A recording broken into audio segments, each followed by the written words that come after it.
to Breakdown bersama dengan gue, Petri. Dan sekarang gue ingin ngebahas film yang baru keluar, yaitu Minari. David, look! They're wheels! Wheels? 여기 대체 어디야? 집이지? 우리 여기 있다가 망할 거야. 애들을 위해서라도 한 번 더 생각해 볼 수 있잖아. 애들도 한 번쯤 아빠가 뭔가 해내는 거 봐야 될 거 아니야. 결혼하면서 했던 말 기억나? 미국에 가서 서로를 구해주자고 했던 거.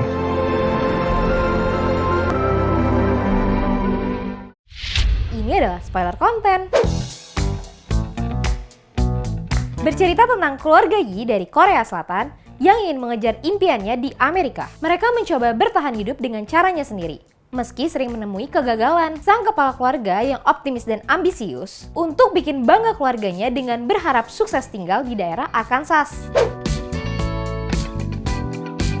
Di awal scene, kita udah dikasih lihat adegan keluarga yang baru pindahan. Beberapa shot pengenalan karakter-karakter yang ada di dalam keluarga tersebut. Ada Jacob sebagai kepala keluarga, Monica jadi ibu, Anne jadi kakak perempuan, dan David jadi adik laki-laki. Mereka sampai di suatu tempat yang dimana rumah itu jauh dari perkotaan. Monica terlihat kayak nggak senang, seperti jauh dari yang dibayangkan. Tetapi di sini Jacob dengan penuh semangat dan optimis kalau mereka bakalan sukses dengan cara berkebun di negara paman Sam tersebut. Karena menurut Jacob, tanah di Amerika berbeda dengan tanah di negara asalnya. Sembari membangun dan mencari lahan untuk bertani, Jacob dan istrinya pun bekerja sebagai penyortir anak ayam berdasarkan kelamin. Di adegan ini tuh terlihat kalau beberapa pendatang dari Korea yang bekerja di Amerika. Keluarga ini pun selama film terlihat sangat survive banget, di mana mereka harus mencari air bersih dan harus beradaptasi kultur yang baru di negara paman Sam. Tentunya ini membuat sang istri Monica Yi merasa kesepian di lingkungan tersebut dan akhirnya meminta ibunya untuk datang. Nah, ketika ibunya atau sang neneknya datang, terlihat ada beberapa adegan-adegan yang menampilkan adanya culture shock antara keluarga Jacob dengan si nenek ini. Contohnya pada saat si nenek membawa obat tradisional dari Korea dan si David, anak yang sakit jantung, harus meminum obat tersebut. Perbedaan budaya yang terjadi di film ini ketika mereka sedang ke gereja,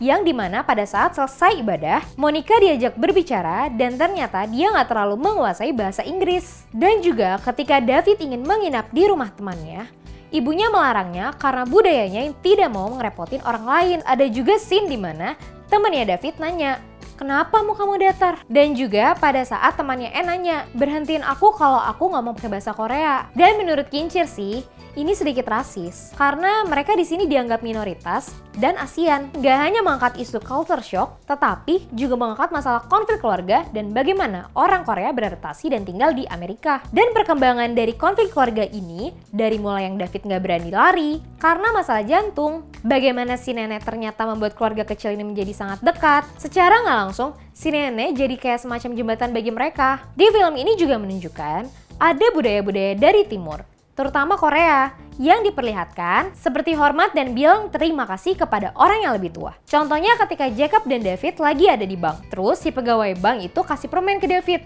Lalu ayahnya menyuruh untuk David bilang terima kasih. Dan sequence ketika David sedang dihukum berdiri oleh ayah dan ibunya karena dia memberikan air kencing ke neneknya dan ingin dipukul pakai ranting oleh ayahnya. Dinamika emosi di sini tuh kayak roller coaster. Di beberapa momen merasa kesal dengan karakter si nenek, David dan Monica karena sikapnya mereka. Tapi di satu sisi, chemistry antara karakter dari keluarga ini bikin hangat. Hingga di akhir film, kita dikasih lihat bagaimana puncak masalah yang terjadi pada keluarga ini. Ketika tempat penyimpanan hasil panen si Jacob terbakar oleh si nenek, pada momen itu kita dibikin kesal banget nih. Udah kena stroke, masih aja suka beraktivitas di rumah. Tipikal ibu-ibu dan nenek-nenek Asia yang gak bisa diem di rumah, selalu aja ada yang diberesin. Dan di akhir film, arti kata dari Minari adalah sebuah tumbuhan bisa tumbuh di mana aja, kayak tahan banting. Begitu juga dengan keluarga kecil ini. Untuk shot-shotnya di film ini, udah nggak usah diragukan lagi.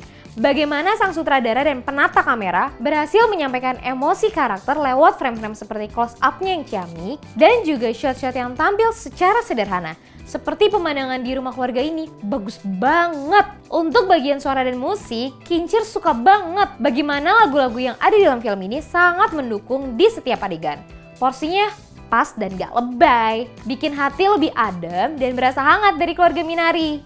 Ditambah dengan ambience alam kayak suara burung, pohon yang ditiup angin tipis. Pokoknya auto jadi bagian dari keluarga ini deh. Untuk karakter development-nya, film ini berhasil membuat setiap karakternya berkembang. Kayak air mengalir liatnya. Pengembangannya terlihat natural aja gitu seiring berjalannya cerita. Karakter yang paling mencuri perhatian atau scene stealer di film ini adalah karakternya David.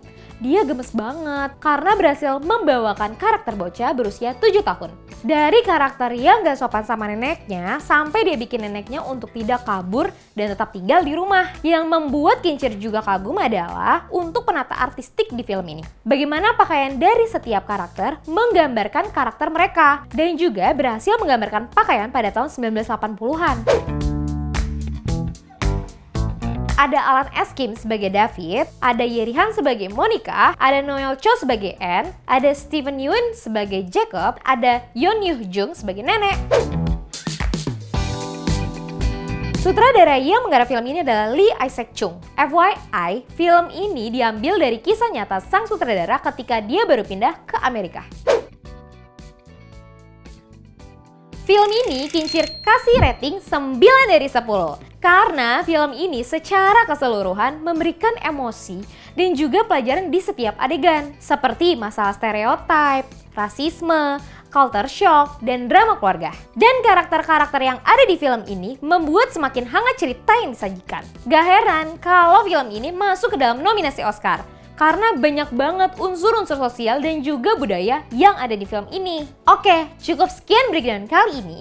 Kalau misalnya kalian punya pendapat soal review gue, silahkan share di kolom komen ya. Dan juga jangan lupa untuk share video ini ke teman-teman kalian yang suka review film. Oke, kita breakdown film selanjutnya bersama gue, Petri. Bye-bye!